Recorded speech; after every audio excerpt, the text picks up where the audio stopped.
family. It's like that, it's like that, it's like family. Faith family, faith family. It's like that, it's like that, it's like family. It's like that, it's like that, it's like family. It's like that, yeah, it's like family. It's like that, it's like that, it's like family. It's like that. Good morning, Supermoms. I am just checking this page out. Why is it so close?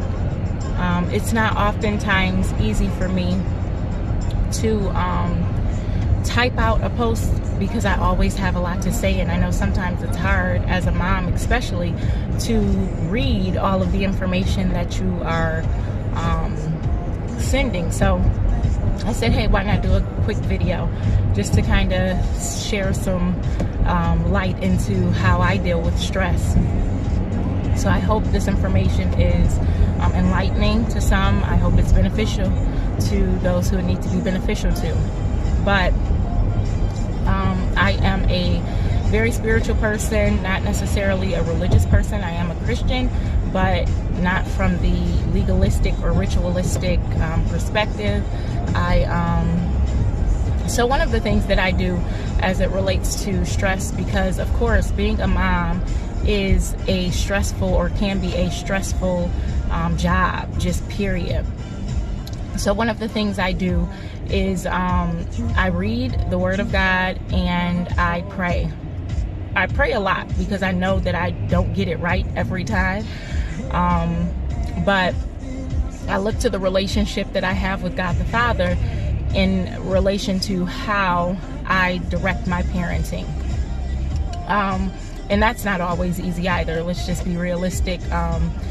Life happens, and we as parents make mistakes and all of that other stuff. So nothing is perfect, but I just find that it's a sense of calming when I get into His Word and find out ways to parent, as opposed to trying to go off of my own knowledge or even the knowledge of what my experience has been. So from my childhood, because a lot of times we take in, I love the cycle picture that's up as the like not header, but I guess that's the photo for the page or whatever, because that cycle is so true.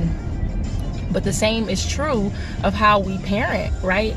We parent by way of what it is that we experience as a child, and if we don't break some of the cycles that happened within that experience and try something different, do something different, our kids will experience the same thing that we experienced even in that respect. So I think another way that so I'm going to give you like 3 ways. So another way that I deal with stress is I definitely try to take out time for myself. I have 5 kids, and they're 9, 8, 5, 21 months, and 7 months. So it's not often that I get a quote-unquote break, but I'm starting to realize that self-care is not selfish. In order for you, like it's the saying, how can you pour from an empty cup, right? If there's no water in the cup to pour out into another cup, there is no water. So I have to be filled up. I have to be full in order to fill my kids' cups, right? So whenever I get a brief moment, maybe that's quarterly, you know what I'm saying? Once every 3 months or whatever, whenever I get the opportunity to fill my cup, right? I try my best to take that opportunity. I don't look at it as a selfish thing. I try my best to, fill my cup. So that's number 2. And number 3, I know someone had mentioned diffusing on here, and I'm not exactly sure. I did pose a question asking, what do they diffuse? But one of the things that I have learned, and I just started, I'm not a real holistic person. I haven't gotten there yet, but that is something that I would like to bring into my world, if you will. So I have been diffusing eucalyptus and peppermint. one of the things that I realized, okay, so like in the mornings when my 3 kids are preparing for school, I generally will diffuse eucalyptus, because it is a stress reliever. It is something that kind of brings the tone down.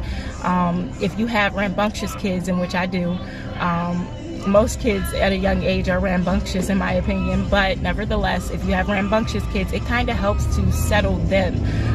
It's just something about that scent and it mixing, I guess, with our chemical balance that helps to just bring the tension down so that it's not overwhelming for you. When I think stress comes as a result of us feeling overwhelmed and feeling out of control. So when we have those moments of feeling out of control, we kind of lose sight of what's in front of us, and it allows that stress to go up. So that's the third thing that I do, is I diffuse eucalyptus, peppermint, and I have some other things. Even at night, I'll diffuse lavender just in preparation for the night, because lavender is just a scent that helps to kind of mellow you out, calm you down. And so I do that just in preparation for the kids going to bed, because, you know, after they go to bed, that's like my time, right? So I need them to go to bed. So, but those are just 3 pointers that help me. I hope this information helps you guys. Sorry, it's just easier for me to send a video than to type it out, because it's a lot of information, and as I stated, you know, we don't always have a chance to actually read the information or type it out. And I'm in my car driving to a MOPS meeting, mom of preschoolers. So, oh, that's another thing that I do. So I'm sorry, this is 4. I stay in connection with other moms. I think this page is awesome, because I think it's great to have a support network, right? Maybe not somebody that you see every day or that's directly hands-on, but just having an outlet, a sounding board almost, where you can come and express your heart, that you're having a stressful time, because it may be another stressful time for another mom who can encourage you, or you can encourage her, vice versa, you know. So yeah, so that's another thing.